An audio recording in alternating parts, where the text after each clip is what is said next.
A vida é uma comédia ou é uma tragédia? A minha foi agitada e delirante, graças a Deus, amando e sofrendo pelo Brasil.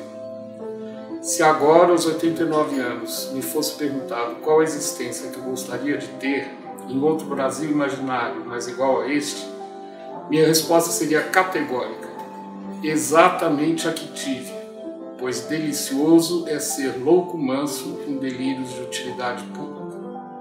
Nasci em 1º de novembro de 1889 em Campos, estado do Rio de Janeiro. Nasci 15 dias antes de Marechal Deodoro da Fonseca depor o manso patriota imperador Dom Pedro II, proclamando a República. Como estudante ele era pobre demais. Ele ia para a escola descalço. Estudando medicina, ele dormia numa cama de casal com um companheiro de estudo que era tuberculoso e que ele matava as pulgas com martelo. Aí recebeu o telegrama que o pai tinha morrido, encerrou os estudos lá, veio embora. Quando ele chegou na fazenda, a primeira refeição, a mãe dele pôs a mão na mesa assim e mandou ele sentar na cabeceira, que era o lugar do pai. Sem palavras, ela só fez um gesto. Pagou as hipotecas e vendeu a fazenda e veio pro Rio. Mas ele que cuidou desses irmãos todos e das irmãs, botou tudo no colégio, com o dinheiro da fazenda. Eu sei que ele deu continuidade à vida de todos, ele que criou, deu continuidade à vida de todos os irmãos.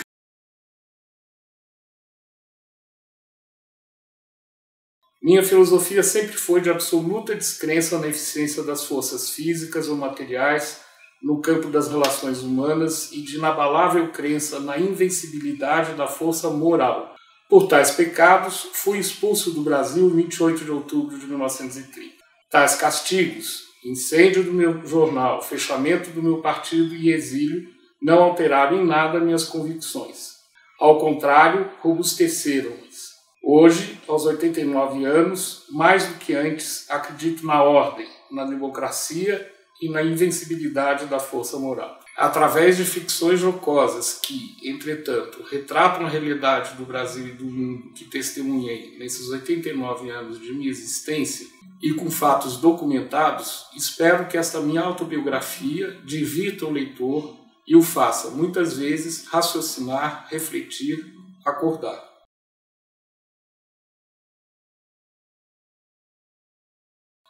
Abomino as ditaduras, sejam quais forem. Não as suporto sob alegação alguma, pois considero a liberdade um bem acima da própria vida. Este é mais um dos sintomas da minha moléstia.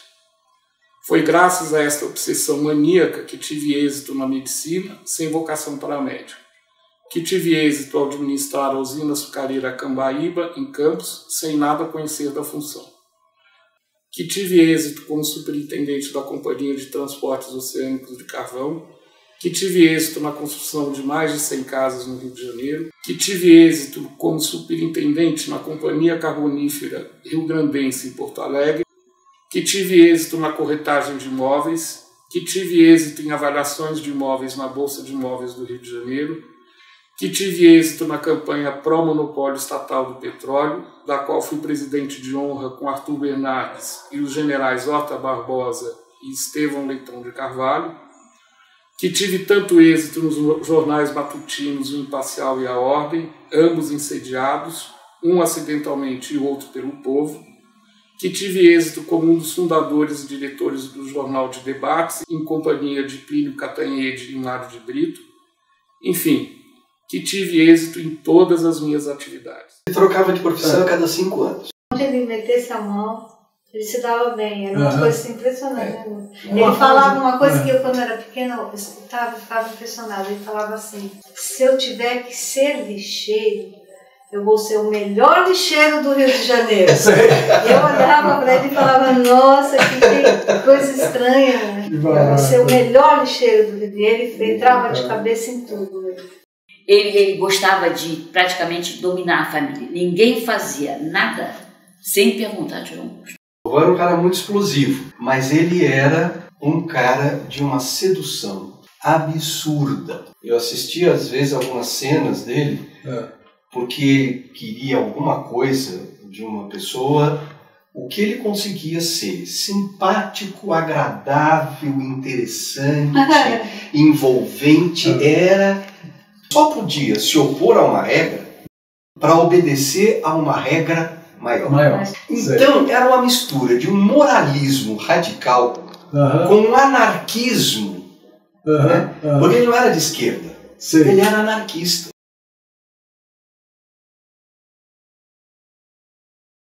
Para não ficar com medo de ficar pobre.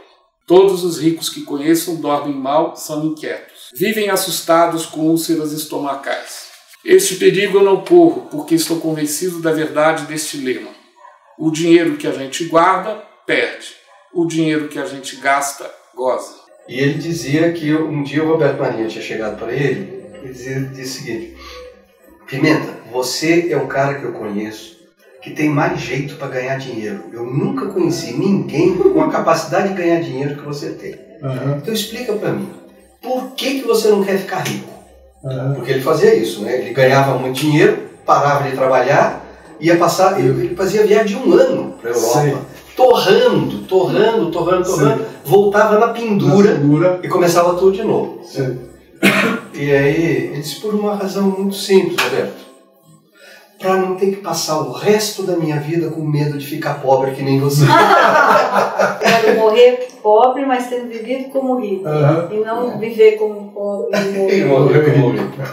E dizia para mim, você tem que trabalhar no que você não gosta para ganhar dinheiro e gastar no que você gosta. E ele sempre viajou muito.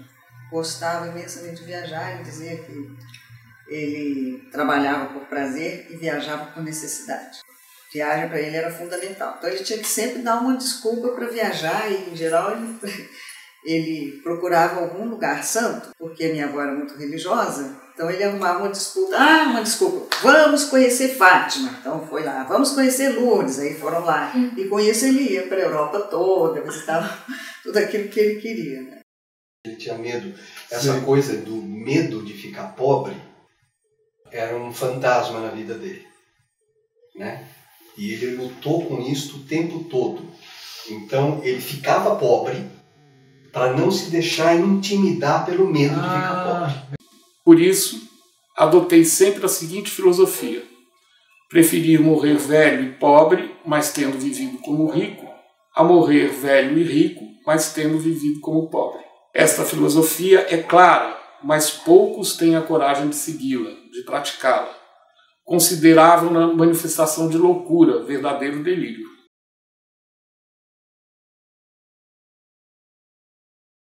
Casei-me aos 28 anos e minha esposa com 18. Ela, educada à moda antiga, isto é, dentro de redoma de vidro, entre ela e a realidade social. Convivia com os primos Rocha Miranda, todos homens, e só tinha irmãos homens. Era de uma ingenuidade imensa e até criminosa, no meu entender. Casamos. Este casamento durou 57 anos e 9 meses. Mas, na sua ingenuidade e ignorância, quis que eu não continuasse a exercer a medicina. Humilde, santa, com ciúme mórbido, ou melhor, constitucional, escondia todos os meus sapatos e chinelos em lugares incríveis, impossibilitando-me de atender aos chamados médicos, saindo à rua descalço. Lutei muito para ver se a demovia daquele ciúme singular. Consultei então meu velho amigo e grande professor Juliano Moreira.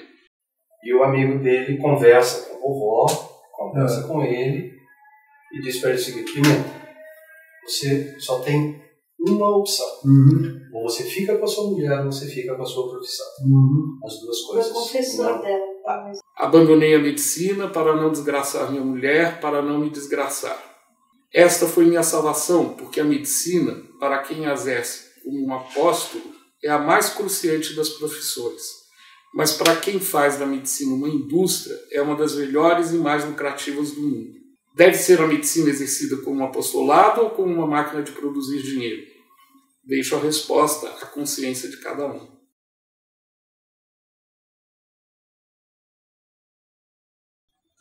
Em outubro de 1930, a Revolução da Aliança Liberal depôs o presidente da República, Washington Luiz. Foram, assim, implantadas no Brasil a ditadura e a desordem. Logicamente, tinham que incendiar a ordem, fechar o Partido Democrático e expulsar-me do país como inimigo da pátria. Fui, assim, expulso do Brasil antes da expulsão do próprio presidente da República.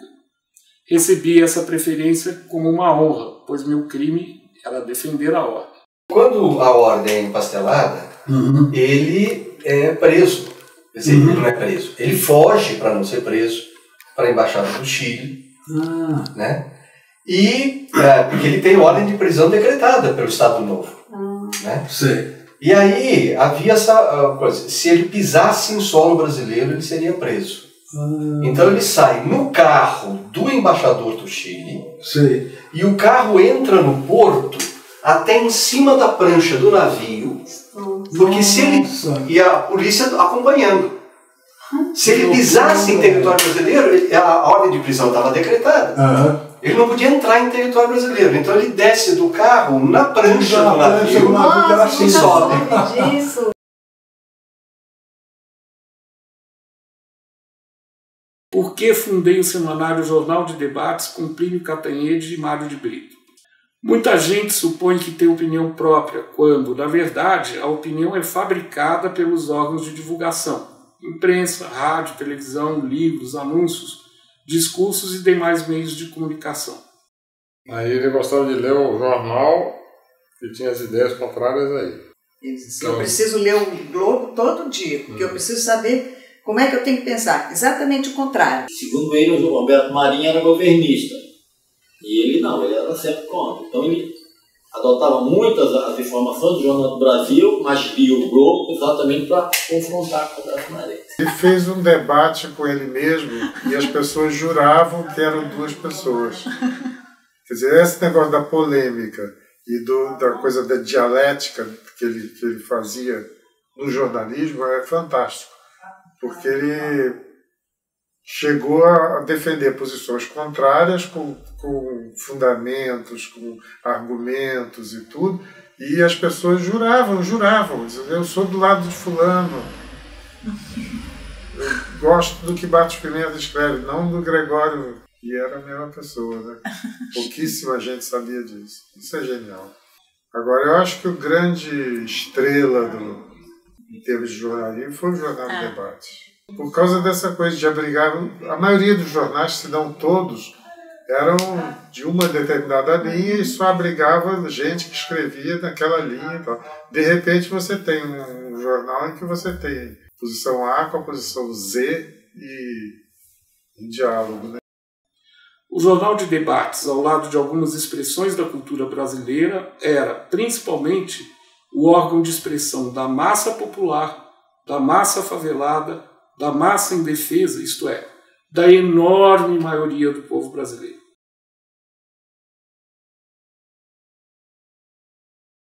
Em 1934, Getúlio Vargas criou o Ministério do Trabalho, nomeando o titular do mesmo Lindolfo Collor, ex-diretor da Federação, órgão em Porto Alegre do Partido Republicano Rio-Grandense.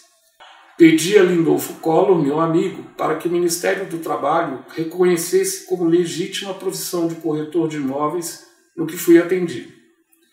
Em consequência, os intermediários de negócios reuniram-se pedindo-me para fundar com eles o Sindicato dos Corretores de Imóveis do Rio de Janeiro. Fui eleito seu presidente. Isso ocorreu em 1936. 3 anos depois, tornei-me um dos fundadores e primeiro presidente eleito da Bolsa de Imóveis do Rio de Janeiro. E aí o que aconteceu? Eu estava ali com eles e de repente vem um rapazote vendendo no New York Times. Aí ele começou, The New York Times, The New York Times. Aí eu repeti, The New York Times, The New York Times. Eu repeti umas 2 vezes, e aí o menino entendeu que eu estava chamando ele. Aí chegou, aí o vovô ficou sem jeito e comprou o jornal. Quando ele comprou esse jornal, ele olhou assim, na primeira página tinha uma figura de uma foto de um homem parado em frente ao Empire State, dizendo assim, ele ganha para olhar, uma coisa desse tipo, que era a manchete. E o vovô ficou invocado com aquilo, foi ler, e na verdade o cara era um avaliador de imóveis. E aí que ele teve o insight de fazer só avaliação. Mas aí ele falou, eu vou fazer só avaliação de imóveis. Fazia avaliação, não comprava e não vendia. O diferencial era esse. Não era uma corretora de imóveis. Só faz avaliações. Isso era o diferencial com relação às corretoras de imóveis, que comprava e vendia. Então a bolsa era, os valores que ela determinava para os imóveis, era com maior nível de imparcialidade. Ela não tinha interesse em comprar ou vender ou fazer a corretagem do imóvel. Uma coisa que eu admiro muito nele é que ele, com 70 anos, começou um novo negócio. Não só um novo negócio, como abriu um mercado, uma forma nova de fazer avaliação. Que até ali era perito avaliador.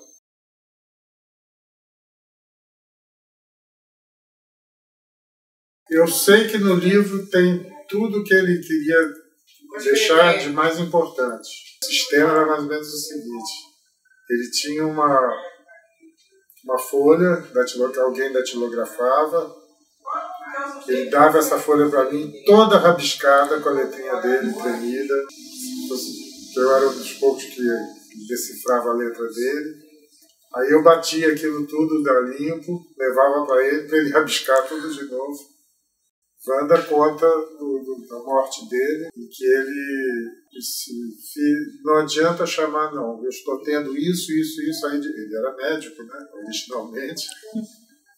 Eu estou tendo isso, e ao fim, ele cruzou as mãos e morreu.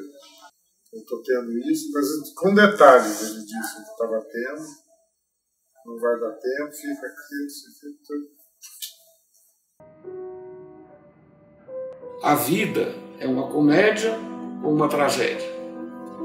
A minha foi agitada e delirante, graças a Deus, pois delicioso é ser louco manso com delírios de utilidade pura.